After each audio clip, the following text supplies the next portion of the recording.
Hi everybody, it's They Thrive and welcome back to another video. Today I wanted to do a book review and discussion of All Her Little Secrets.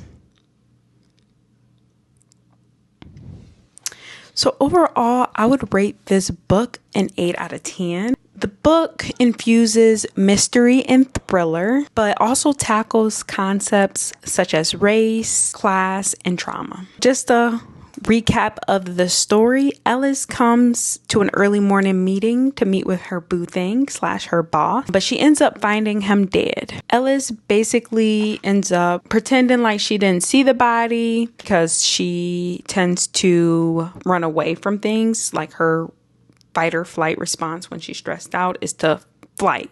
She doesn't end up calling for help, and part of the reason is because she does have a past, which she is concerned that her past would be used against her.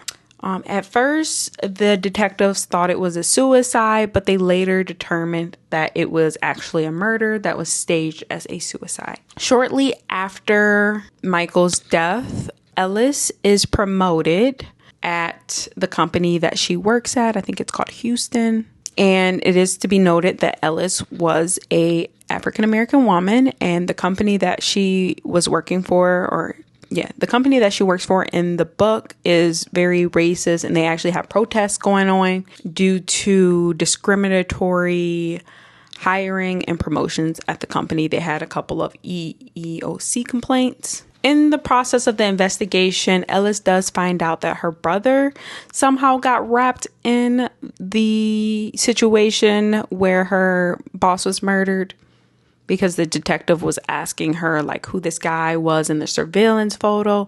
So she, Ellis learns that her brother somehow is connected to the death of her boss. And Ellis is very stressed out about this because she is constantly trying to escape her past, and her brother is kind of like a reminder of her past. She tries to escape her past by pretending that it doesn't exist or not mentioning it to others. So a lot of people know nothing about her personal life or her upbringing.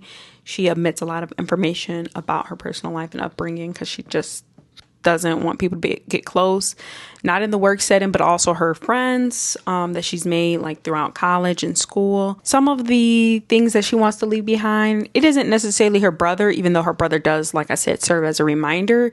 It's more so like her mother, who she doesn't refer to as her mother in the story. She refers to her mother by her first name, Martha. And she wants to escape Martha because she was very, very abusive and neglectful. She had demons. Martha had demons when she would drink, and she also allowed her daughter to be violated. We do also learn about other parts of Ellis's past that she wants to keep a secret, and I won't spoil that for you guys. You guys got to read it. And Ellis is also being framed for murders that occur in this book, and she's seen as the main suspect for a good chunk of the book. And that's pretty much all the recapping I'll do, because I feel like if I go more into the story that I might just end up spoiling the entire thing, which I'm okay with doing. I've done it in my past, but this book I'm just giving a overall synopsis because this is a mystery thriller, so I feel like to really enjoy the book, you got to read it. So some key things that resonated with me was chapter 23. I really like chapter 23 because the reader really gets to see a change in Sam, which is Ellis's brother. We get to see him, like a change in him wanting to do better by himself, and also thinking about other people. Sam also explains why he did have forgiveness and empathy for his mother, which is also Martha. He states, "It was a matter of options. She made bad decisions because she had bad options." Ellis responds by saying her brother was a good man with a kind heart who had made mistakes, but mistakes don't make you a bad person. They make you human. Chapter 24 was sad though. Like, it was heartbreaking, and that's all I'll say about chapter 24. So, because it is a very, very sad scene, but I do think that was kind of like the changing point for Ellis. In chapter 30, there was a couple of points that stood out to me, and I had my own thoughts about this. I don't know if the author was trying to add this as like a subtle message. Ellis had confronted Willow about like, who was involved in the decision to promote her, and she was just trying to figure out their intent. And Willow said, the folks who count support you. And now you're up here in this lovely office. Let's just move forward. Her saying that kind of did remind me of how Black representation makes people feel like the battle have already been won. Like, just like when Obama became, the first president, people are so quick to say like racism is completely over.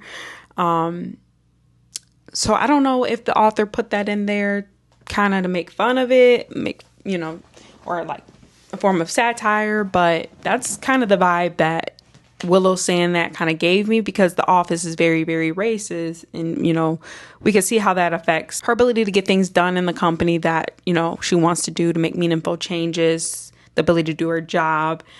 But yet she Willow's just like, well, people supported you, so, and you're reaping the benefits of it, so let's forget it and pretend like there's nothing really wrong, when clearly there is.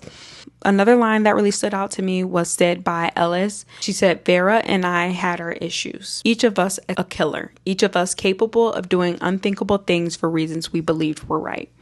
So I really like that line, because I do think it kind of challenges me or the reader to think about things that we let slide, or that we'll brush off, or that we'll rationalize because of passion, or things that we believe in, versus things that we wouldn't let slide, that we wouldn't tolerate because we don't believe it.